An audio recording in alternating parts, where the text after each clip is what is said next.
필쌤TV 구독자 여러분 안녕하십니까? 머니트레이너 필쌤입니다. 자, 오늘 이 시간에는 경제 이야기를 좀 할 텐데요. 최악의 경기에도 불구하고 이런 말들 하시는 분들이 많죠. 너무 요즘 경기가 안 좋으니까 나라도 돈을 좀 써야 되는 거 아니냐.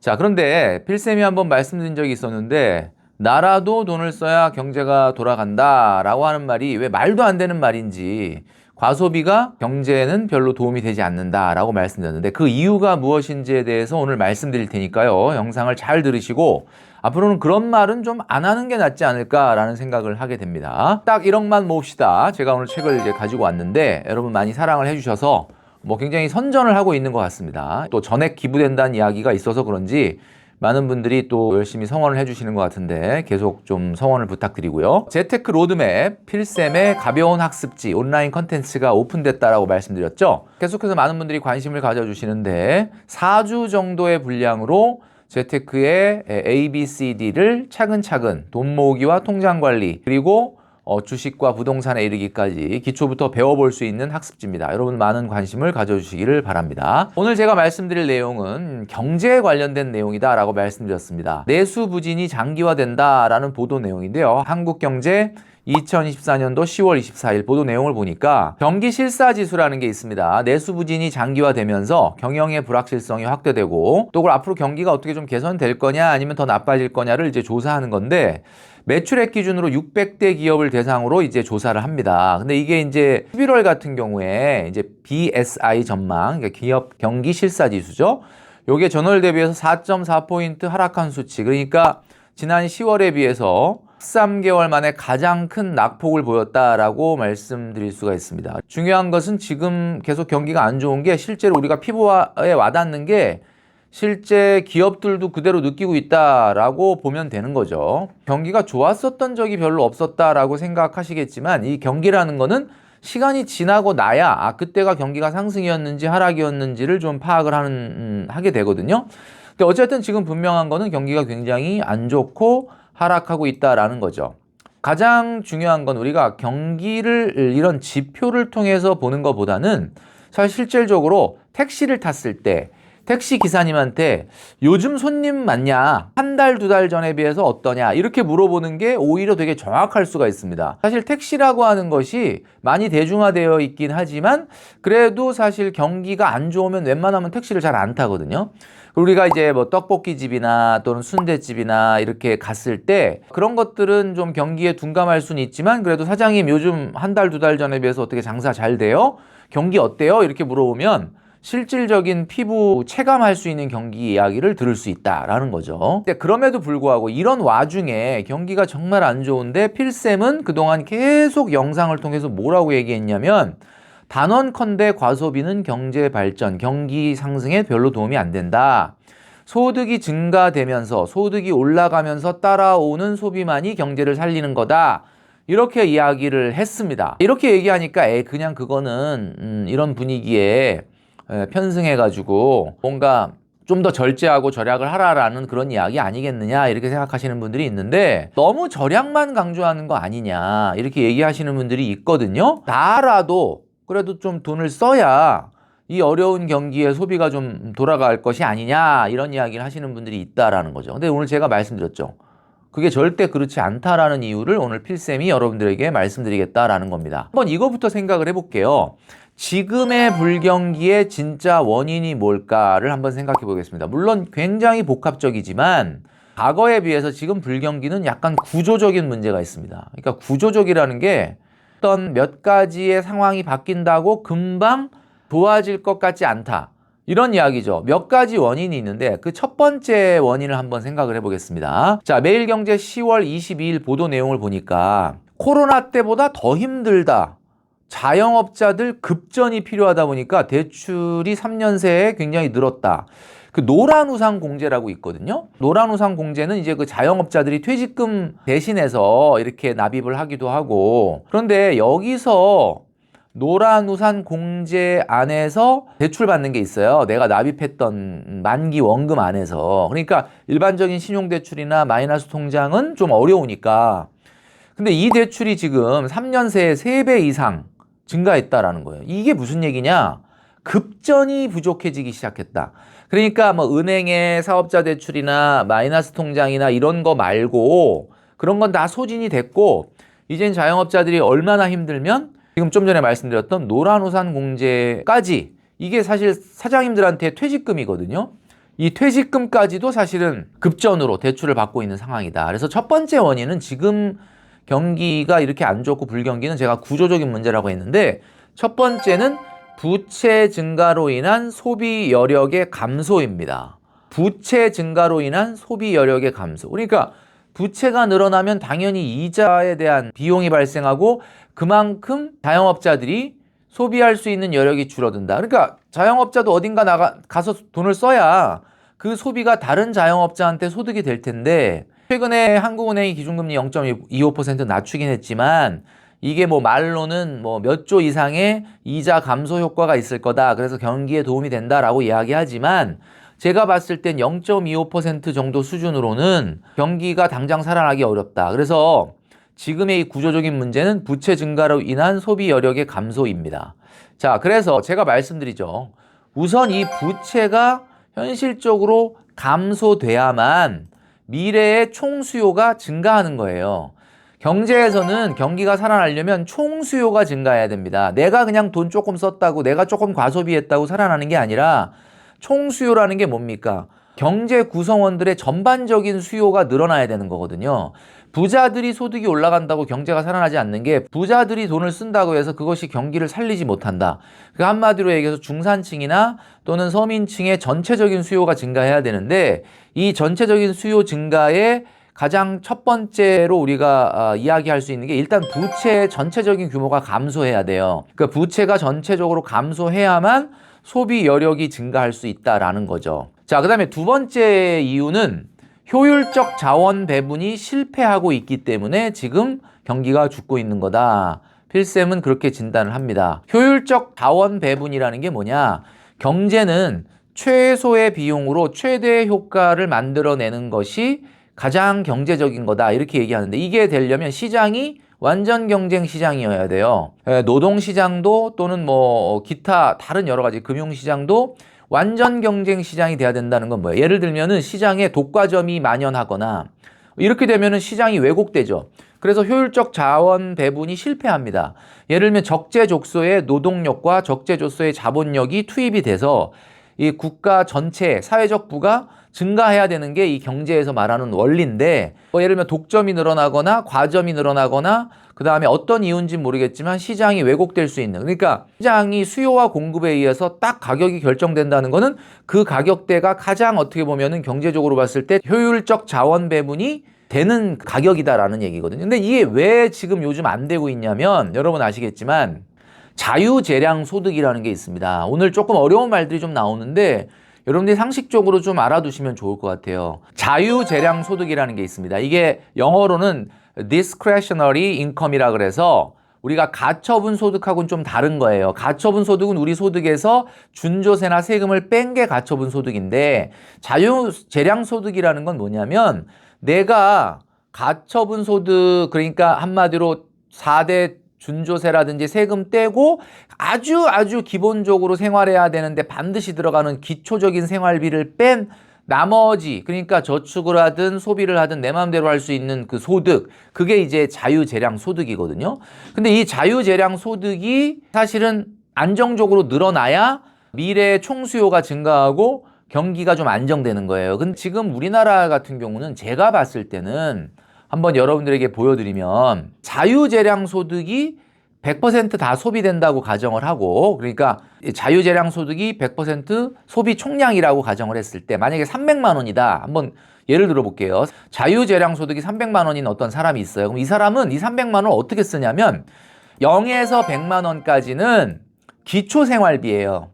기초생활비 그리고 100에서 200만 원까지 그리고 그 100만 원은 기본생활비 그 다음에 200에서 300까지는 변동생활비라는 거예요. 그러니까 여러분들이 돈을 쓰더라도 생활비가 다 이름이 달라요. 기초생활비 위에 기본생활비가 있고 기본생활비 위에 변동생활비가 있는 거예요. 그러니까 300만 원을 쓰더라도 그렇다는 거죠. 이게 무슨 말이냐면 기초생활비는 경기에 완전 비탄력적이에요. 이게 무슨 뜻이냐? 비탄력적이라는 게 뭐예요? 기초생활비 100만 원은 그냥 뭐 경기가 죽을 것 같아도 써야 되는 거야. 이거는. 그죠? 기초생활비라는 게 뭡니까? 먹는 거, 교통비, 그 다음에 예를 들면 우리가 진짜 필수적으로 필요한 화장품 사는 거, 그 다음에 기본적으로 속옷 사는 거, 이런 거는 기초생활비잖아요. 그러니까 이거는 경기에 완전 비탄력적이라 경기와 완전 무관하다라고 볼 수가 있는 거죠. 이 100만 원은. 그런데 바로 그 100만 원 다 쓰고 그 위에 쓰는 기본생활비는 약간 비탄력적이긴 하나 완전 비탄력적이진 않아요. 그러니까 이거는 뭐 예를 들면 이런 거야. 우리가 일주일에 한 번 정도는 치킨, 피자 시켜 먹고 치맥하고 주말에 어디 가서 한 번 정도 외식하고 이런 거는 완전 비탄력적이라기보다는 비탄력적이죠. 그러니까 경기에 영향을 안 받는 건 아니지만 그래도 웬만하면 하죠. 그리고 예를 들면 여러분들이 뭐 올리브영 가서 뭐 기본적인 기초 화장품 사는 거 이런 거 뭐 경기 안 좋다고 안 사진 않잖아요. 이게 바로 경기와는 무관하나 기초 생활비만큼은 아닌 좀 비탄력적이다라는 거죠. 그러니까 어떤 사람이든 300만 원을 쓴다 그러면 100만 원, 밑에 100만 원, 그 다음 100만 원은 굉장히 경기에 좀 비탄력적이에요. 그런데 중요한 거는 그 위에 100만 원입니다. 200만 원 쓰고도 그 위에 100만 원 쓰는 이거는 변동생활비라고 그러거든요. 이건 뭐야? 여러분들이 문화, 레저, 그 다음에 필수제가 아닌 사치제, 쇼핑 뭐 이런 거예요. 이거 굉장히 좀 탄력적이거든요. 경기가 굉장히 안 좋으면 안 써. 그거부터. 그러니까 우리가 이거잖아요. 그러니까 입고 나갈 옷이 없어서 사는 옷 말고 패션으로 사는 옷은 경기가 안 좋아지면 바로 안 사버린다고요. 왜냐면 그냥 작년, 재작년에 입었던 옷을 그냥 입는다. 위에 300만 원 생활비 중에서 맨 위에 100만 원은 굉장히 탄력적이다라는 거예요. 경기에 민감하다는 거죠. 그런데 이 300만 원이라고 하는 자유재량 소득 중에 3분의 2인 200만 원은 어때요? 비탄력적인 소비죠. 비탄력적인 소비니까 이 200만 원은 어때요? 정상적인 수요가 예측이 가능해요. 대한민국의 5천만 인구 중에 5천만 명당 다 200만 원이 만약에 이렇게 비탄력적인 소비다. 그럼 경기는 어떻게 될 것 같아요? 경기는 안 꺾이는 거예요. 왜냐하면 정상적인 수요 예측이 가능해요. 기업들도 자원을 어디다 배분하고 어디다 생산 공장을 짓고 어디에 인력을 투입할 거냐.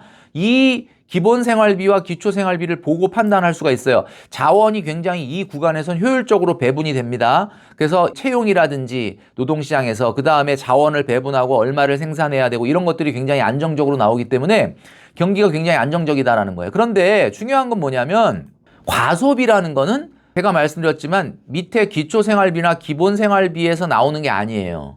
제가 얘기하잖아요. 300만 원 번다 그러면 적어도 한 30, 40%, 40%는 저축, 150만 원 가까이 저축해야 된다. 그 얘기는 무슨 얘기냐면 변동 지출이 300만 원을 쓰면 안 된다는 거예요. 300만 원 벌어서. 그러니까 300만 원 쓰면 안 되는 사람이 여태까지 그걸 변동 생활비로 계속 썼다는 얘기는 기업들에게 어때요? 그동안에는 계속 그 소비가 나오니까 공장 짓고 그거를 조달할 수 있는 인력 투입하고 그만큼의 가격 정책을 피는 거지. 근데 그게 어느 날 경기가 안 좋아지니까 소비를 안 해버리네? 뭔가 탄력적 소비의 비중이 커지면 과소비죠, 그게. 제가 필쌤이 절대 하지 말라는 게 과소비냐. 이걸 하게 되면 어떻게 되느냐. 소득 증가로 자유재량 소득이 늘어난 게 아니잖아요. 예를 들면 이런 거죠. 소득이 증가돼가지고 자유재량 소득이 300이었던 사람이 갑자기 1.5배인 450이 됐다. 그러면 그 450 안에도 3분의 1, 3분의 1, 3분의 1이 제가 아까 말씀드린 소비가 될 거예요. 기초생활비 150, 기본생활비 150, 변동생활비 150. 그래서 어떻게 돼요? 0서부터 150까지는 기초생활비, 150서부터 300까지의 150은 기본생활비고 300부터 450까지의 150은 변동생활비가 되는 거야. 그러니까 아까 같은 논리로 얘기하면 기초생활비나 기본생활비는 굉장히 경기에 비탄력적이야. 그럼 비탄력적인 생활비인데 300 넘어가는 소비부터는 변동생활비니까 경기에 민감해요. 굉장히 민감해요. 그럼 반대로 기초생활비나 기본생활비는 굉장히 경기에 둔감해요. 둔감 정도가 아니라 뭐 거의 비탄력적이죠. 그럼 이렇게 되면 어떻게 되냐면 소득이 늘어나게 되면은 300만 원 전체가 다 비탄력적이 되는 거예요. 아까 300만 원 벌 때는 200만 원만 소비가 비탄력적이었잖아요. 근데 지금 어때? 300만 원 전부가 다 비탄력적이야. 그러니까 이런 사람들이 많아지면은 경기는 어떻게 될까요? 안 꺾이는 거죠. 총수요 자체의 안정성이 있기 때문에 내년에도, 내후년에도, 이번 달에도, 다음 달에도, 다다음 달에도 그 정도는 무조건 경기와 관계없이 소비가 된다. 이게 이렇게 되면은 기업들이 어떻게 보면 기본적으로 총수요 예측도 쉬워지고 경기가 굉장히 안정적으로 가는 거다. 그러니까 이런 소비는 괜찮다는 거예요. 여러분들이 소득이 늘어나서 외식을 한 번 더 한다든가 이런 건 상관없다는 거예요. 근데 제가 과소비를 왜 경계하냐면 나라도 좀 돈을 써야 되는 거 아닌가. 그게 말도 안 되는 얘기냐면 그렇게 되면 소득 증가 없이 소비 총량을 가정을 했을 때 이렇게 되는 거예요. 소득 증가는 없는데 내가 좀 지금 힘들지만 나라도 써야지. 그러면 이거 어떻게 되냐면 300만 원 중에 여러분 기초생활비 100만 원은 100만 원이고 그 다음에 기본생활비 100만 원인데 위에 변동생활비가 200이 되는 거야. 난 300 버는데 400을 쓰는 거야. 그게 무슨 얘기냐면 200만 원은 말씀드렸던 것처럼 경기에 완전히 비탄력적인데 위에 200만 원이라는 소비 자체가 내 소득의 절반이 경기에 비탄력적인 소비였다는 얘기는 무슨 얘기냐면 이분이 잠깐 소비 한 번 안 하면 굉장히 그 자영업들이 힘들어지고 기업들이 힘들어질 수 있다라는 이야기예요. 그러니까 탄력적인 소비가 200만 원이다. 이러면 총수요의 미래의 예측은 굉장히 불안정해지고 경기가 쉽게 꺾이는 겁니다. 그러니까 제가 지금 말씀드리죠. 이 스마트폰이 나오고 나서 우리나라가 변동생활비가 증가했다는 거예요. 제 생각에는. 이게 무슨 얘기냐면 스마트폰이 등장을 해서 이제는 이 스마트폰으로 쓰는 게 어느 정도는 이제 좀 비탄력적으로 바뀌었지만 이게 이제 굉장히 전반적으로 경기를 끌어올리는 데 도움은 되지만 소득 증가가 동반되지 않으면 나중에 언제든지 쉽게 소비를 안 할 수 있는 소비가 된다라는 거죠.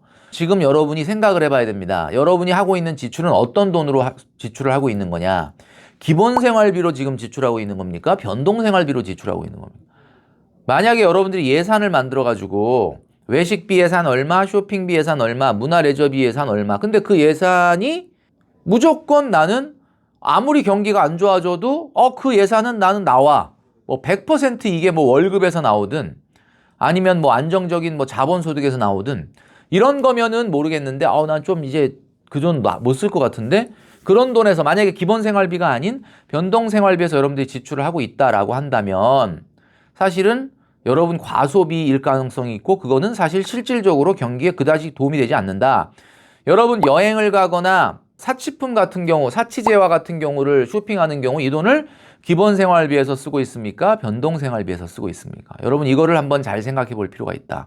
자, 그래서 왜 제가 과소비가 미래의 경기 침체를 유발한다고 했냐면 지금 변동생활비에서 내가 쓰는 비중이 너무 높다 그러면은 제가 한번 얘기했죠. 경제의 건강검진 얘기할 때 당뇨 수치를 얘기했지 않습니까? 당뇨 수치가 높다는 게 무슨 말이에요?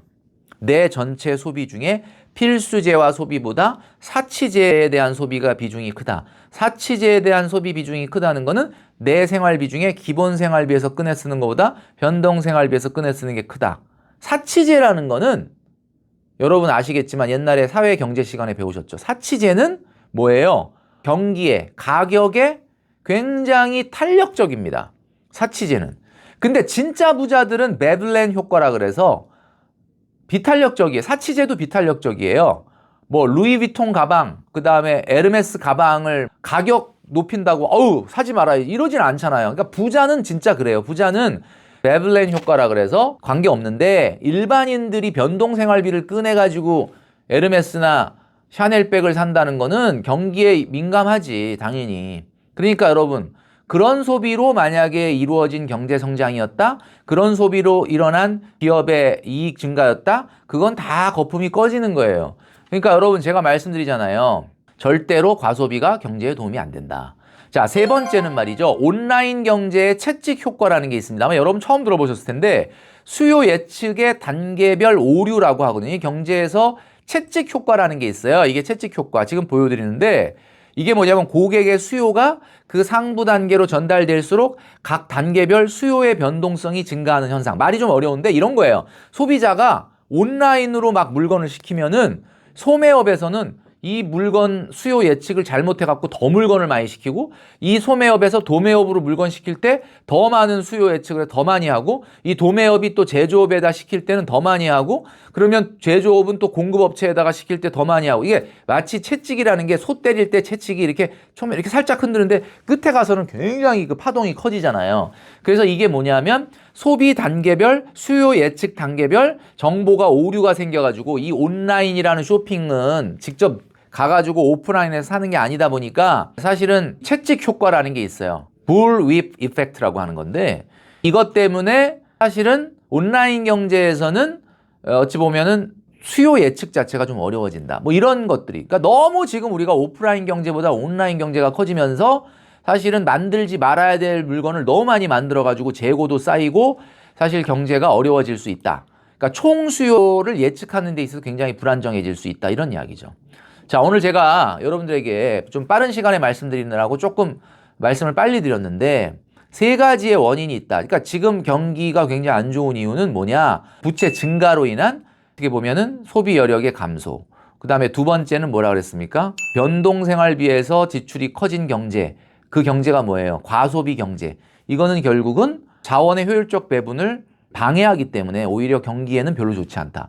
그 다음에 급격한 온라인 경제의 급격한 팽창이 사실은 경기를 좀 어렵게 만드는 부분이 있다. 채찍 효과라는 걸 말씀드렸습니다. 자, 여러분. 그러니까 앞으로는 과소비 경계하시고 나라도 돈을 써야지 라고 하는 이야기는 안 하시는 걸로 여러분 생각하시면 좋겠다라는 말씀을 드립니다. 경제가 어렵죠. 이럴수록 조금 더 우리의 마음의 허리띠를 졸라매시고 제가 이 책에서 말씀드렸던 것처럼 딱 1억만 모읍시다.